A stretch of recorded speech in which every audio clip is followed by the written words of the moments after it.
cinéma à 5 jours, 5 €. L'opération Cinécool est de retour au Cinéma Forum de Sarreguemines.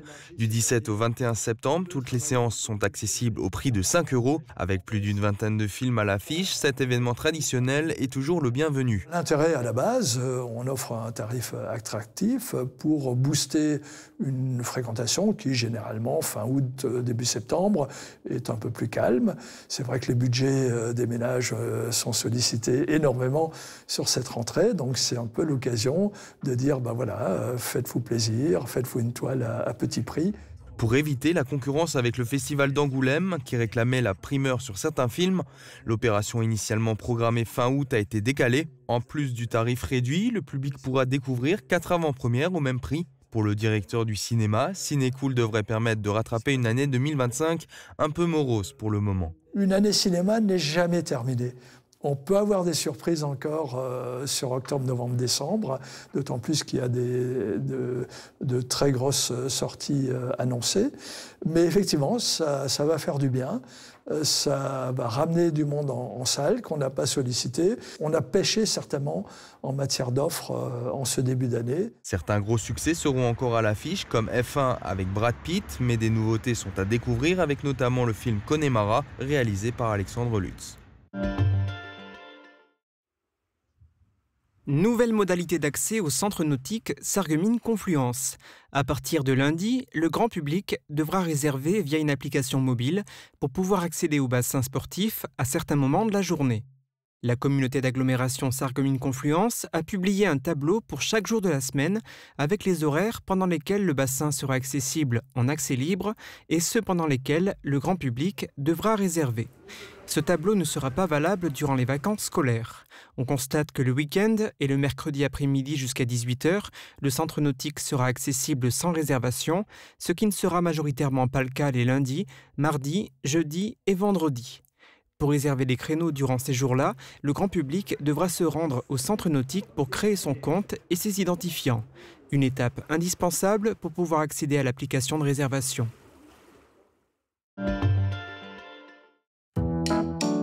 Qu'il vente, pleuve, fasse froid ou chaud, une maison isolée par Moder Habitat reste agréable et saine au fil des saisons. Radio Studio 1, 105.8. Toute l'énergie du 80 pop rock, toute l'info locale et encore plus. À Beach, à Sarreguemines et partout où vous êtes. Radio Studio 1. Super U Rohrbach vous accompagne au quotidien et par tous les temps. Un déménagement en vue, louez nos véhicules jusqu'à 20 mètres cubes. Et pour un coup d'éclat sans orage, direction la station de lavage. La météo avec U, commerçant autrement.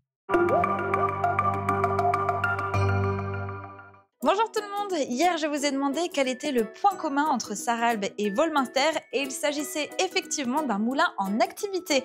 Bravo à nos internautes qui ont trouvé la réponse et peut-être vous aussi derrière votre écran. Et on reste dans le Beacherland pour la question du jour. Savez-vous dans quelle commune se trouve l'étang de Hanau? À vos commentaires sur notre page Facebook. Et côté météo, on conservera un temps plus sec pour cette fin de semaine mais avec un ciel variant entre nuages et éclaircies. Côté température, les minimales iront de 12 à 13 degrés et les maximales de 17 à 18 degrés. Demain, nous fêtons les Apollinaires et il fera jour de 7h02 à 19h52. Passez tous encore une belle journée en notre compagnie et à demain!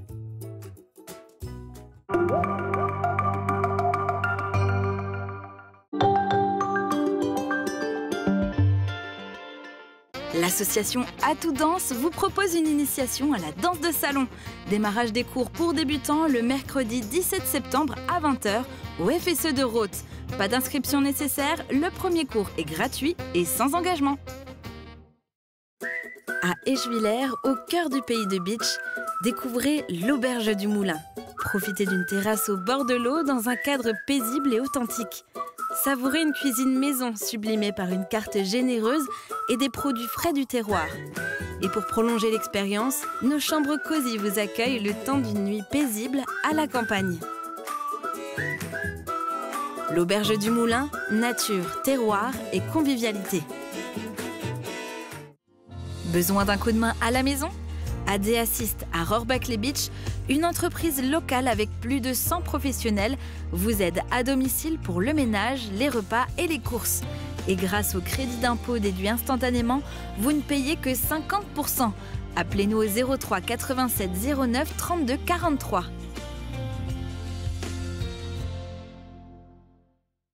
Les audioprothésistes sont-ils bien formés et compétents? À la passion de l'audition, vous êtes accompagné par des spécialistes de l'audition. Nos audioprothésistes sont diplômés d'État et suivent régulièrement des formations. Et cela fait plus de 20 ans que nous mettons notre expérience à votre service.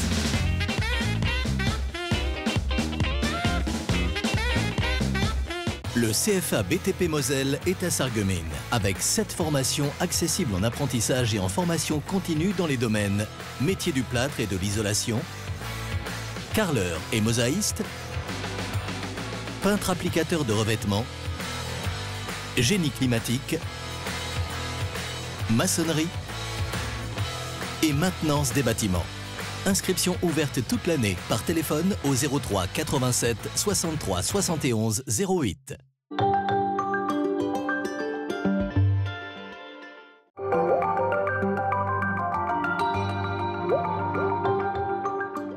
Mosaïque Cristal, c'est désormais de l'info 7 jours sur 7 avec de nouveaux reportages chaque jour. Retrouvez aussi vos programmes préférés, hop là, à la découverte du territoire. Café Grenzel avec nos amoureux du plat, Grenzenlos, focus sur des thématiques transfrontalières, en immersion à la découverte d'un métier, Histoire d'histoire sur les traces de notre patrimoine, Polygone pour des discussions animées. Rendez-vous du lundi au dimanche à midi sur Mosaïque Cristal pour une nouvelle émission multi-rediffusée jusqu'au lendemain.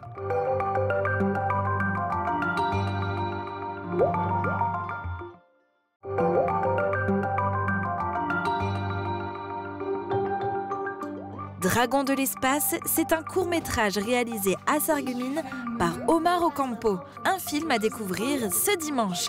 Le réalisateur sera notre invité pour parler de son film aux côtés de son co-réalisateur Pierre Scheidler et du jeune acteur Axel.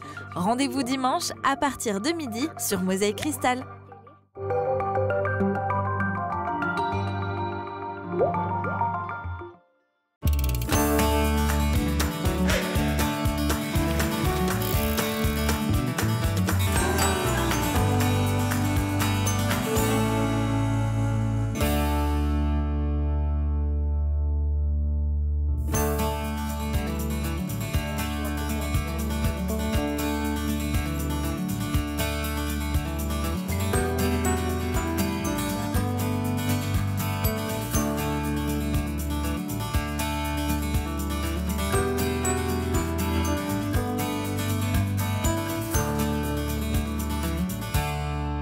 Bonjour, aujourd'hui on prend un grand bol d'air frais, direction la forêt de Sarralbe, cet univers fascinant où chaque arbre, chaque plante, chaque bruit raconte une histoire.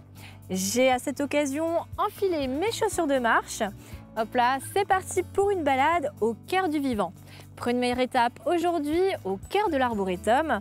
Mais avant de vous en dévoiler plus, rencontrons Marie-Morgane à quelques pas de là.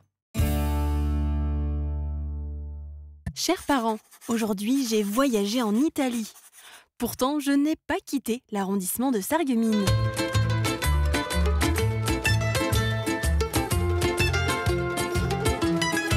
Je me suis rendue au restaurant Intenso situé en zone piétonne. C'est Toninotto qui l'a créé il y a 9 ans. Il y revisite des saveurs italiennes. J'ai été baigné par ma maman qui cuisinait des bons plats à l'ancienne. Et puis, en tant que gamin, j'étais là, accoudé sur la table, je regardais tout ce qu'elle faisait. Donc, j'ai jamais voulu faire le métier parce que, bon, c'était instinctif au final. Et puis, voilà, et j'ai gardé ces recettes en mémoire. Et ma maman avait toujours ce côté très innovant de chercher des trucs, voilà, comme toutes les Italiennes. Hein, ils ont ce côté, on ne sait pas, ça ne s'explique pas, c'est dans nos racines.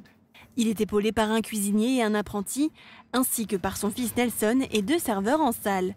Toninotto, lui, jongle entre la cuisine et la salle pour lier ses 2 passions, le contact social et la restauration. Et je suis un accro et surtout un transigeant de toute la matière première qui doit être travaillée. J'adore travailler le produit, voilà, donc de le métamorphoser. Et puis c'est ça, c'est le plaisir qu'on prend surtout dans ce métier.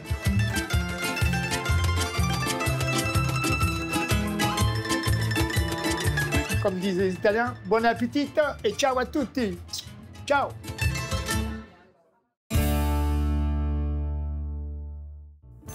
Bonjour Michel Greff. Bonjour. Merci d'avoir accepté mon invitation.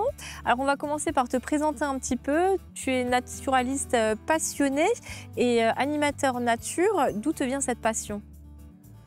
Cette passion, elle remonte à mon enfance, quand j'accompagnais mon père dans les champs, parce que mon père était exploitant agricole. Donc j'ai aidé mon père pour les travaux. Et j'étais donc en situation en pleine nature, souvent, pour aider. En moisson, à la fenaison. Et là, j'avais toute la nature autour de moi, en plein été, qui était exubérante, qui était fascinante pour moi. Et c'est comme ça qu'est venu cet amour pour la nature. Et ça t'a jamais quitté alors? Et ça ne me quittera jamais.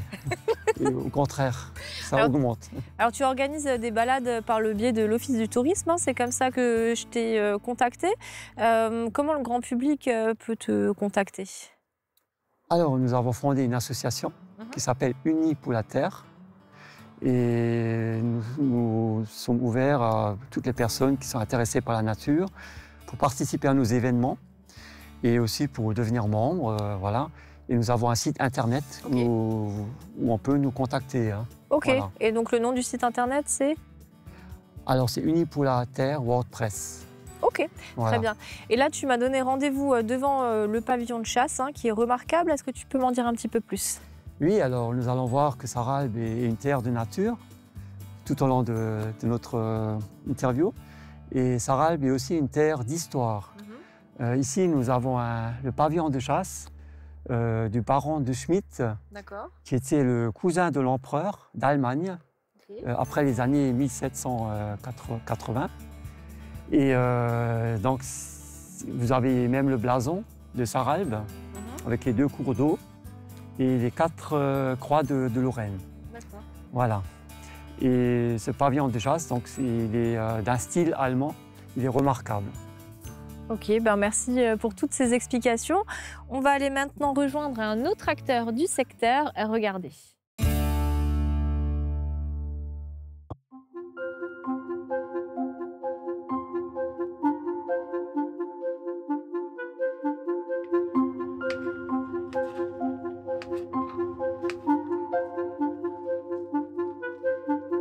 J'ai jamais personne dans la famille qui était dans le métier. Donc c'est vraiment une passion qui est propre à moi-même. J'ai fait des gâteaux avec ma grand-mère qui habitait aussi avec mes parents et mes parents. Donc on faisait beaucoup de gâteaux, des vieilles recettes, etc. Donc ça m'a tout de suite intéressé. Et puis goûter, on va dire, un peu ces pâtes à cake et ces pâtes crues avant cuisson. Donc voilà, quand on est enfant, on aime bien faire ça, ou les pâtes à spritz près de la... Et mon objectif, quand j'ai commencé mon apprentissage, c'était aussi vite que possible m'installer à mon propre compte. Un jour, j'étais à l'ordinateur, sur Le Bon Coin encore à l'époque, et je cherchais justement des fonds de commerce, et puis ma femme était derrière moi, et puis elle a vu ce que je faisais. Et en fait, elle qui faisait des études d'infirmière, elle était à l'IFSI. Et elle me dit, écoute, si tu veux t'installer, je te suis. Et en fait, celui-là, donc à Sarreguemines, rue Poincaré, c'était le coup de cœur. Et donc, on a repris cette affaire-là, et puis tout s'est enchaîné très vite. On est monté en puissance, un chiffre d'affaires en constante augmentation, avec le local ensuite à côté, qui était l'ancien tabac presse, qui s'est libéré 1 an après la reprise de la boulangerie.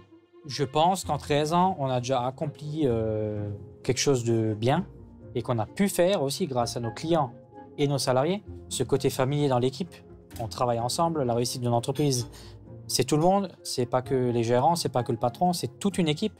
Qu'est-ce qui m'attire? Alors déjà, le fait de toucher de la matière, de pouvoir transformer de la matière brute en des produits, on va dire, finis, faire plaisir aux clients avec des produits que nous-mêmes avons produits. Toujours cette fierté quand on voit le produit fini qui sort à peine du four, ou pour un pâtissier, quand on voit le produit fini qu'on ramène dans un comptoir, et quand on voit tout le comptoir qui est terminé, et avec toutes ces couleurs et toutes ces différentes crèmes, formes, sortes de pâtisserie, enfin, c'est vraiment une fierté qu'on peut avoir tous les jours, tout le temps encore l'envie d'aller plus loin, de continuer de développer, de continuer à faire de nouveaux produits.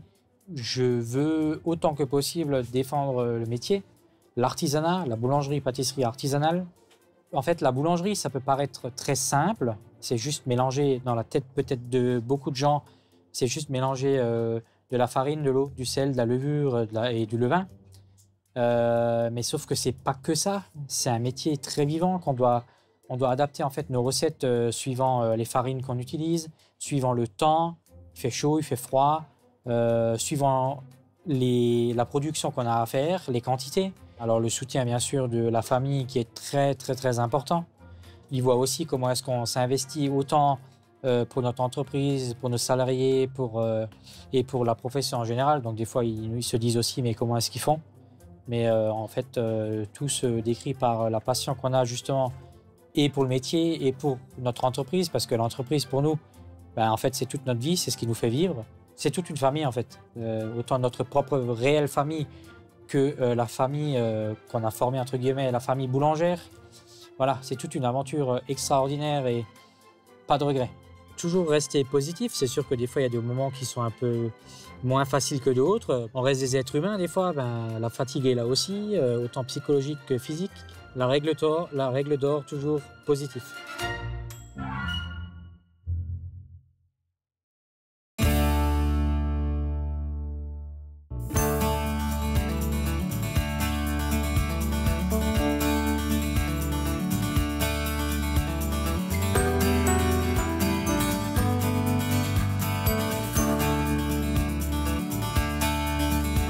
Alors, lors de tes balades, tu nous fais aussi découvrir les plantes médicinales et comestibles.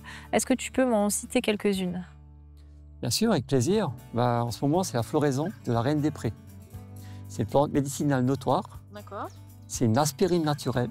Okay. Elle a les mêmes vertus d'aspirine, sans effet secondaire. Ok. Et comment est-ce qu'on la transforme? Alors, si moi, je vais l'accueillir maintenant, qu'est-ce que j'en fais? Il faut récolter les fleurs et vous faites des tisanes. Ah, des tisanes. Et vous consommez plusieurs tisanes par jour.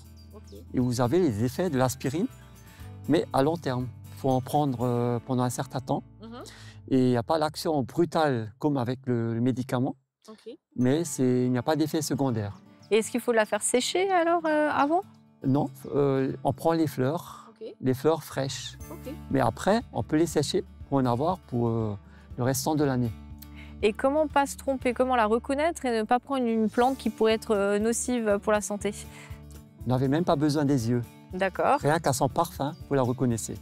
Elle a un parfum extraordinaire et qu'on sent même à distance. Parce que souvent, ce sont des peuplements de nombreuses fleurs et on la sent à distance et c'est un parfum envoûtant. Et d'ailleurs, la plante dégage 3 parfums.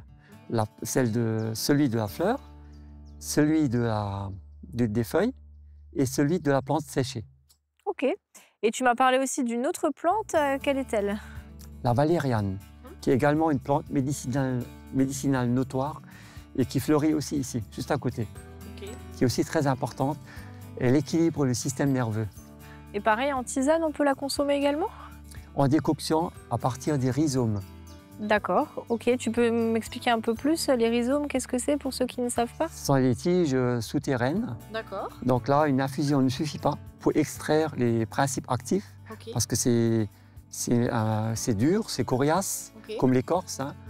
Et là, il faut faire bouillir l'eau et laisser la plante, les rhizomes, 10 minutes dans l'eau bouillante. D'accord. Voilà. Et ensuite, on filtre et on laisse refroidir un peu et on peut boire. Ok, bon, c'est toute une recette, hein. C'est pas forcément si simple que ça. Et alors, sur ces plantes, on a vu, il y a des papillons qui se posaient dessus. Et toi, tu es un grand amateur de papillons, tu peux m'en dire plus? Et comment reconnaître les mâles des femelles? Parce que ça, tu me l'as dit aussi hors antenne.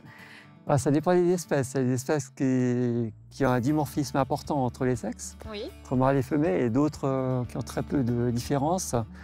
Il faut une loupe ou une binoculaire pour séparer les mâles et les femelles. Et là, on a vu ce matin, on a eu beaucoup de chance, le tabac d'Espagne qui butinait une fleur de valériane. C'est celui qui est orange, hein, c'est ça? C'est orange, qui est très grand. Et on distingue les mâles parce qu'ils ont des écailles spéciales qui sont en forme de traits noirs et qui sont odoriférants, qui dégagent un parfum pour les femelles, pour les attirer et les exciter. Il y avait également un autre papillon, un plus petit, un noir, juste à côté. Dis-moi en plus.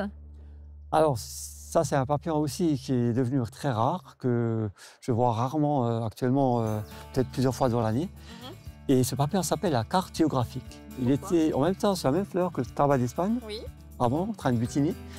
Le tabac d'Espagne, la carte géographique, parce que sous ces ailes, il y a des dessins réticulés qui font penser à une carte géographique. D'accord, ok. D'où son nom. Bah, merci pour toutes ces explications. Je vais être un peu plus attentive maintenant lors de mes balades en forêt.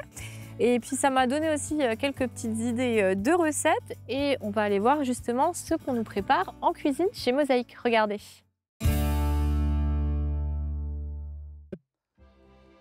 Coucou! Bonjour à tout le monde. Je vous présente aujourd'hui Lilou, mon arrière-petite-fille, et Louise, mon arrière-petite-fille qui vient exprès de Paris pour tourner l'émission. Alors, on va faire un tiramisu. Pour cela, il faut 6 gros œufs, 200 g de sucre roux, 2 sachets de sucre vanillé, 500 g de mascarpone, 24 biscuits à la cuillère, un demi-litre de café très fort et non sucré. Et après 30 g de cacao pour saupoudrer pour qu'il ait une belle allure. Je casse les œufs.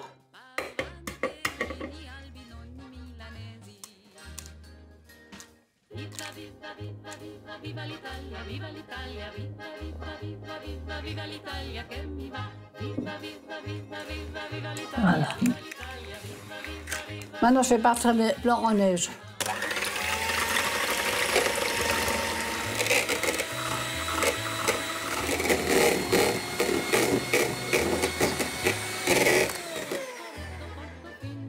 On met le blanc en neige dans le frigo.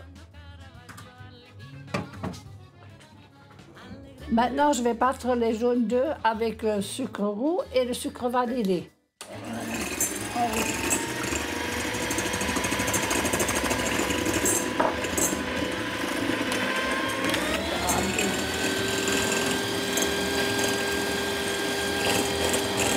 Mais toujours ça limite là. Ça va déjà la bougie.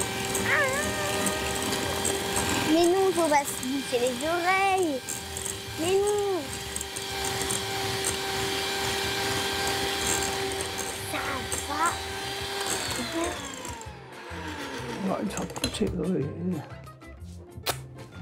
Maintenant, je vais rajouter la mascarpone.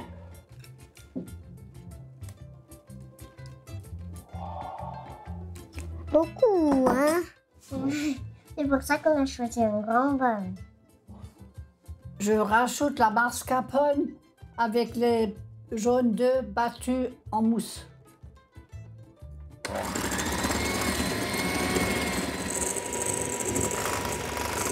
Voilà, c'est fini.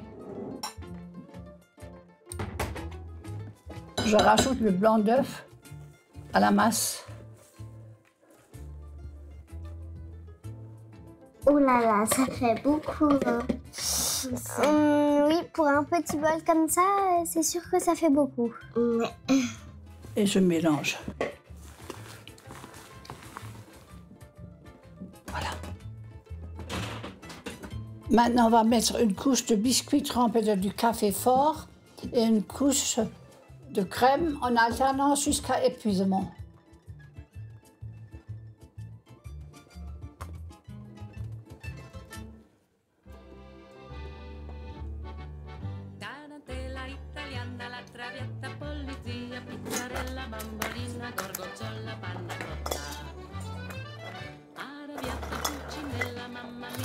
Je mets une couche de crème et après de nouveau une couche de biscuit et je termine par la crème avec du cacao au-dessus.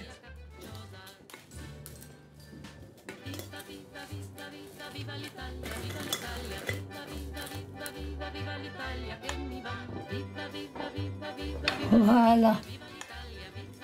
Maintenant, je vais le saupoudrer avec un peu de cacao. Et hop là! Voilà les filles, notre tiramisu est terminé. Vous le mettre 3 à 4 heures au frigo et après vous pourrez vous régaler. Oui. Merci beaucoup. Oui. Gros bisous. Gros bisous. Mouah. Mouah.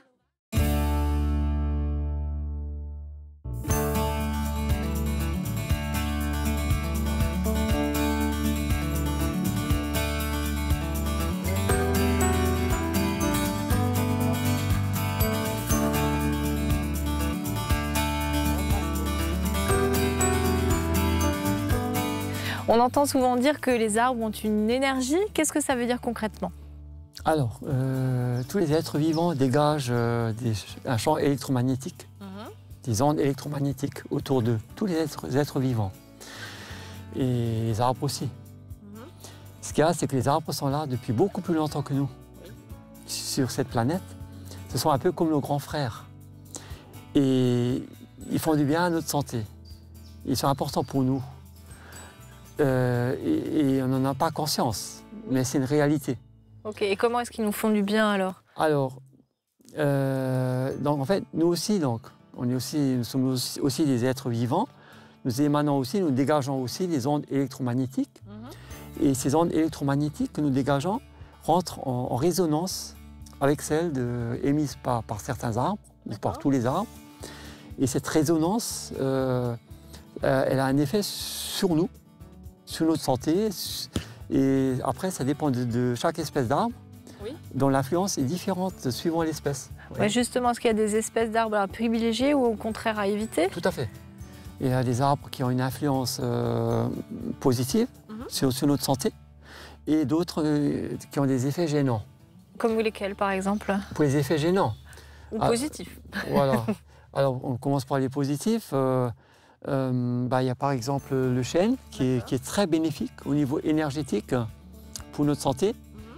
Et il agit sur beaucoup de nos organes parce que ces ondes électromagnétiques rentrent en résonance avec certains de nos organes. Et donc, il a un effet sur ces organes qui est très positif parce que ces ondes électromagnétiques tournent dans le bon sens. C'est le sens de rotation d'extrogir. Et ça, c'est bénéfique. Et ensuite, cette espèce agit donc sur des organes particuliers. Et en plus, il a un effet plus important pour les enfants et pour les femmes. Ah bon, en plus? Voilà, c'est bien pour moi alors. Tout à fait. Et au contraire, qu'est-ce qu'il faut éviter comme espèce alors? Par exemple, le noyer. Oui. Vous savez, on dit souvent qu'il ne faut pas faire une sieste sous un noyer. Le noyer, lui, il a des ondes électromagnétiques qui tournent dans l'autre sens, dans le sens lévogir, vers la gauche. C'est comme des spirales, hein, les ondes électromagnétiques. Ça tourne soit dans le sens vers la droite, soit vers la gauche. Donc, d'extrogir vers la droite, lévogir vers la gauche. Et ça, c'est gênant pour nous. Et le noyer, et dans ce cas, il est gênant au niveau énergétique pour nous. Il y a aussi le laurier rose, le laurier cerise, le cyprès. Voilà. Mais ce n'est pas la majorité, c'est une petite minorité. Il y a aussi l'if, qui est d'ailleurs en plus très toxique. D'accord. Et avant, tu m'as fait aussi découvrir le séquoia. Tu m'as invité à lui donner un coup de poing. Explique-moi un petit peu pourquoi.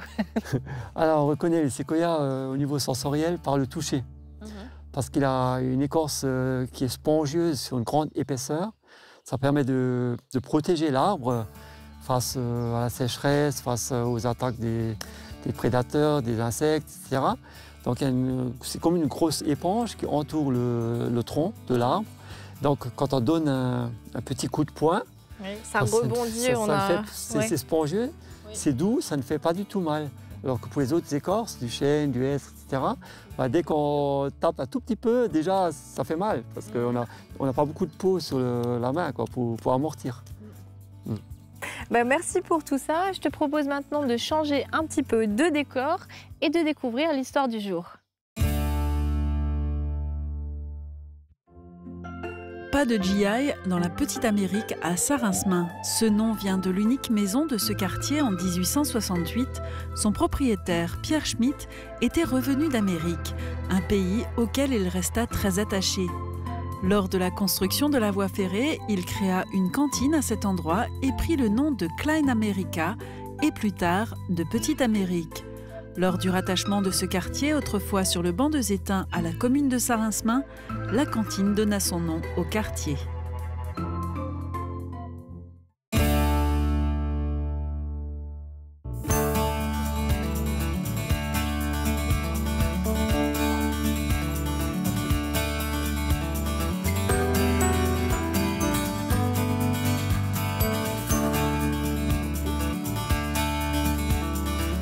La sylvothérapie, c'est quoi concrètement? Je suppose que c'est pas juste faire un câlin aux arbres.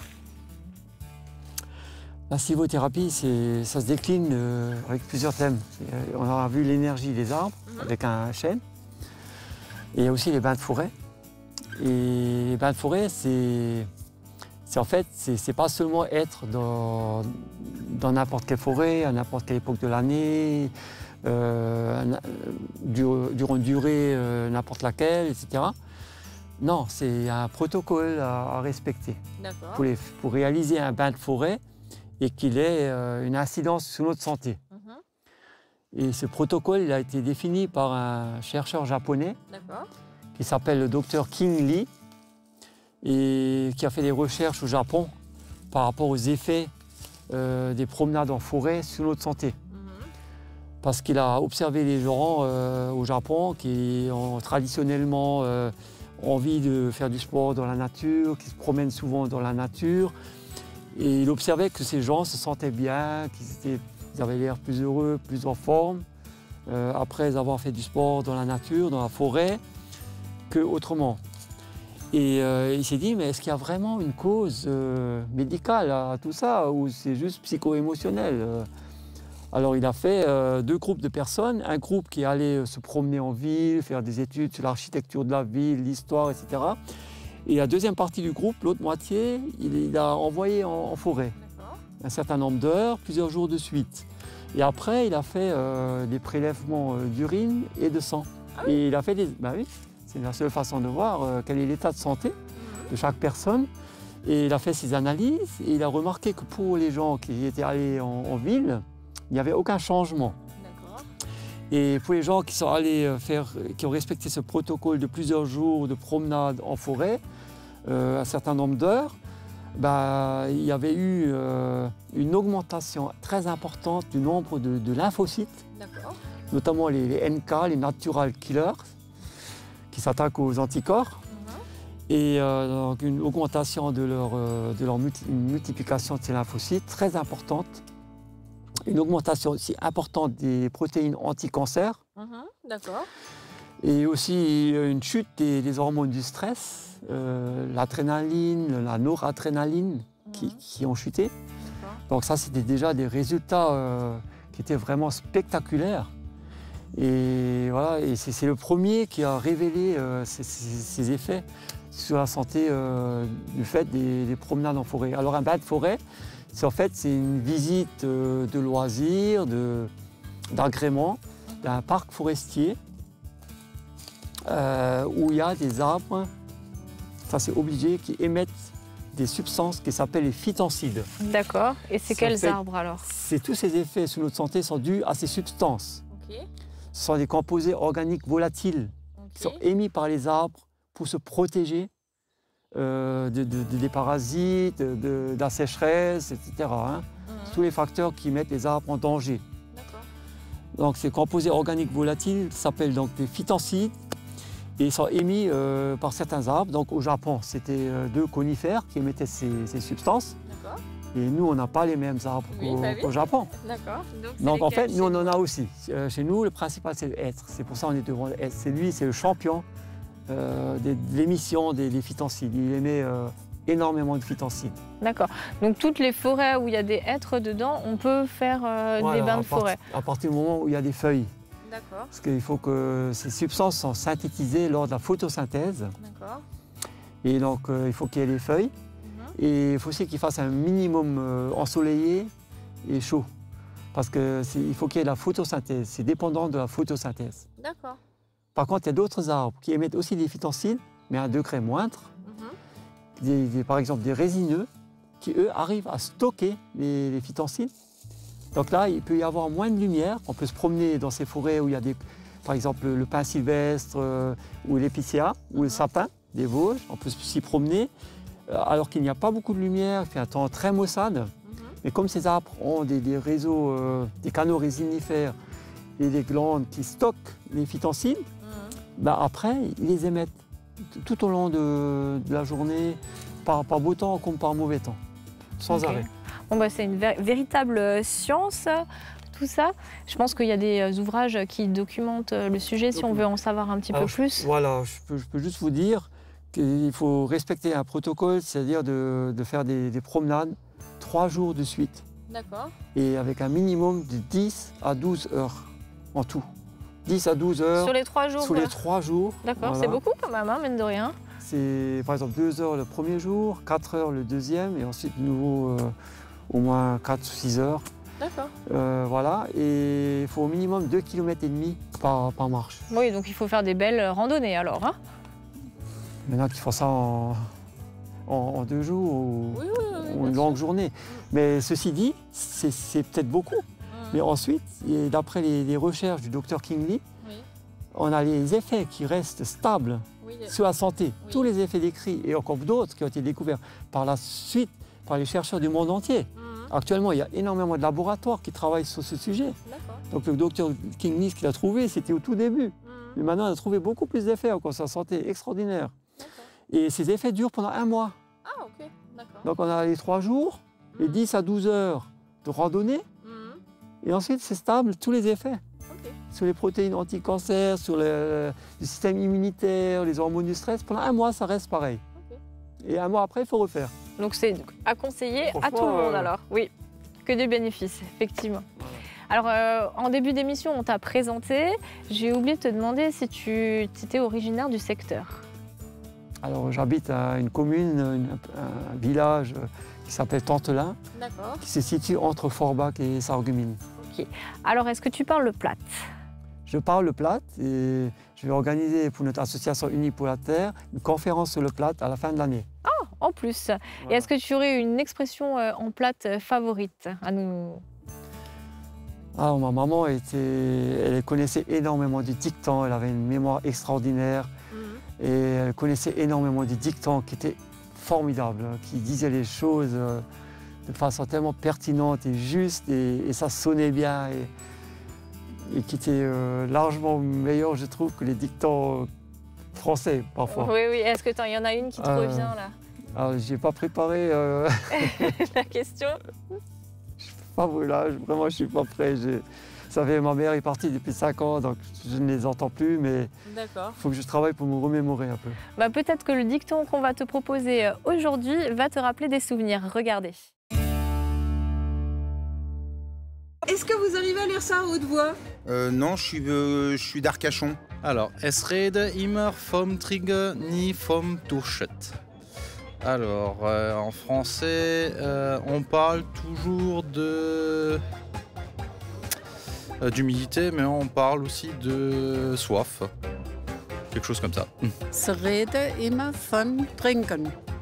Nie vom Durst. Durst. Quand on a soif. Vom Durst. Ja, nie vom Durst. Et alors, l'ensemble du dicton en français, c'est quoi? On parle toujours de la soif, mais on ne parle pas de boire. C'est ça? Se rede immer vom Trinken, aber nie vom Durst. Et qu'est-ce que ça veut dire en français? On parle toujours de boire, mais jamais de la soif. Je sais de quoi on parle. C'est ça. Je fais partie du lot d'ailleurs. Je n'ai pas soif, mais je bois beaucoup.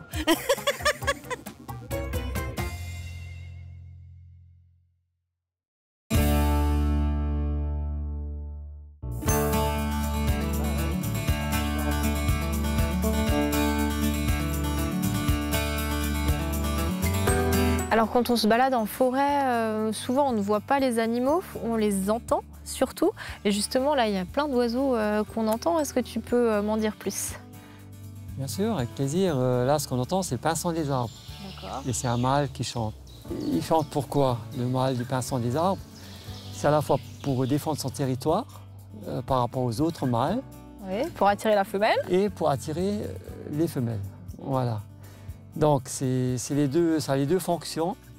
Et c'est la femelle qui va choisir le mâle qui chante le mieux, qui est le plus beau, qui a les plus belles couleurs. Qui a le plus beau plumage. Voilà, alors justement, je voulais vous montrer. Oui. J'ai ramené un livre, et souvent je ramène ce livre lors des animations. C'est un petit livre qui s'emmène facilement sous les oiseaux. D'accord. Et ici, c'est la page consacrée au pinsson des arbres, parce qu'on l'entend derrière nous, mais on ne le voit pas. Et grâce au livre, je peux montrer. D'accord. Ah oui, il est très beau en plus. Il est de le mâle a toutes les couleurs. Vous voyez, le dessus de la tête est bleu-gris, le dessous du corps est rouge-bordeaux, il y a du blanc, il y a du vert, du brun. Donc c'est un oiseau superbe pour le mâle. Et la femelle, elle, vous voyez, elle n'a pas de couleur vive. D'accord. Ah oui, elle est toute Et plus grise et terne, blanche. plus terne, voilà. Ça, c'est dû au fait qu'il faut qu'elle, au contraire, qu'elle se cache quand elle couve sous le nid. Il ne faut pas qu'on la repère. Oui, pour pas qu'elle se fasse Donc, faut qu'on ne la voit voler pas. les œufs. Alors que le mâle, lui, il doit se montrer. Bien sûr, c'est un danger pour lui en même temps, parce qu'il se fait aussi repérer plus facilement par les prédateurs. Mais tout est équilibre. Hein. Il doit faire ça pour pouvoir former un couple et une famille. Mais ensuite, il faut aussi qu'il ait un territoire qui soit suffisant pour être choisi par la femelle. Et ce territoire doit pouvoir assurer la survie de toute la famille future qu'il va créer. D'accord. Et quels autres animaux, mis à part les oiseaux, on peut retrouver dans la forêt? Beaucoup d'insectes, comme on en a déjà vu, les papillons, d'autres insectes, les coléoptères, et ensuite les mammifères, bien sûr, les chevreuils, les sangliers, des martres, des blaireaux, des renards, des belettes, et ensuite des micro-mammifères, comme on les appelle, c'est-à-dire tous les petits rongeurs, les campagnols. Il y a tout un tas d'espèces de campagnols qui vivent dans la forêt et qui sont la nourriture de beaucoup d'animaux plus gros. D'accord. Et toi qui te balades souvent en forêt, parce que je pense que tu dois y passer des heures, est-ce que tu as déjà fait une rencontre surprenante? Par exemple, moi j'ai une amie qui s'est retrouvée nez à nez avec un sanglier. Est-ce que ça s'est déjà arrivé?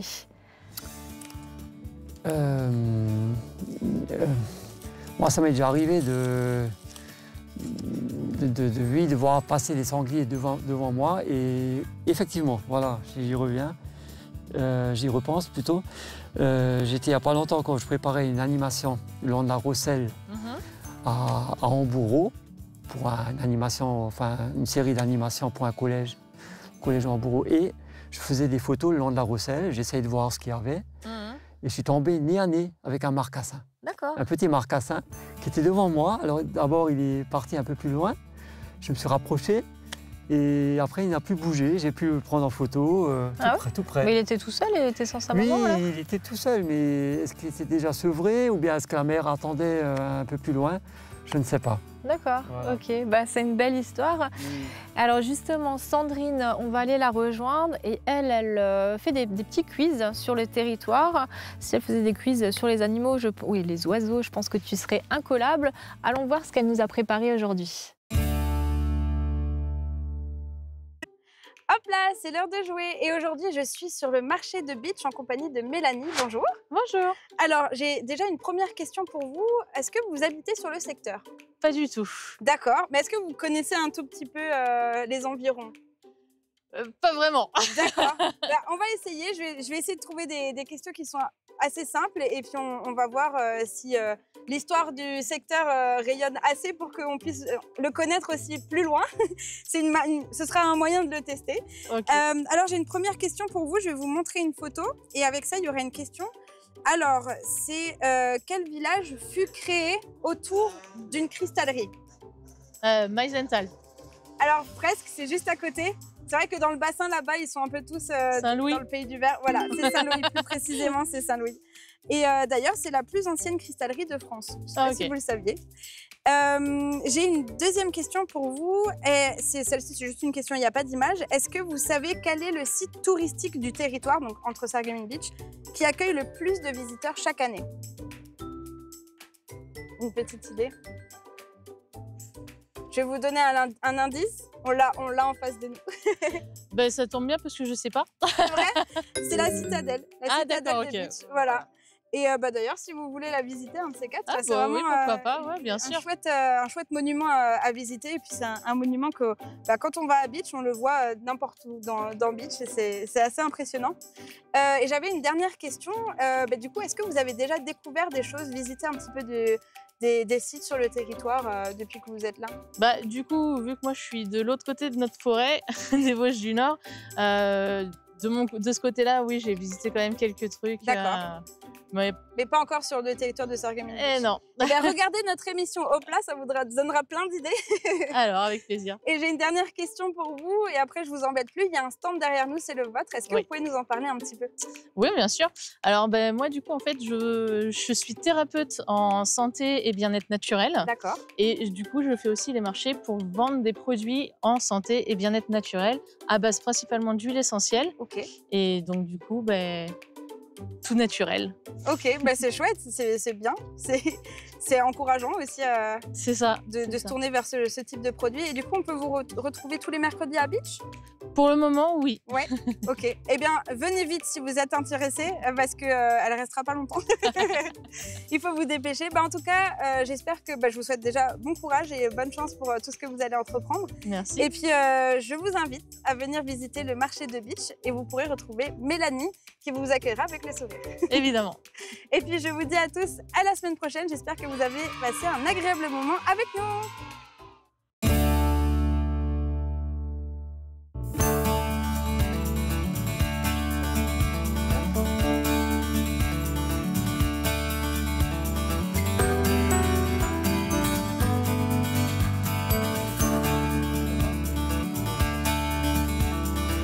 Merci beaucoup Michel pour cette belle découverte.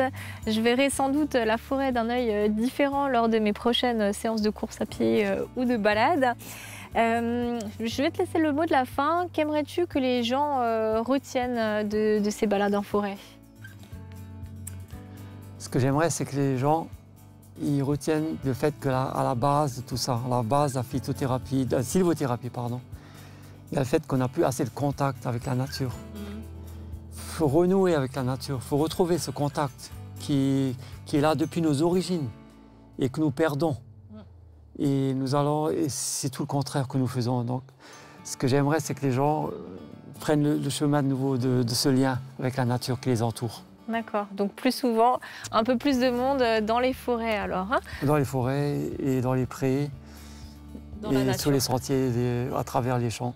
Ok, merci beaucoup et puis peut-être à une prochaine alors. Avec plaisir, merci à vous.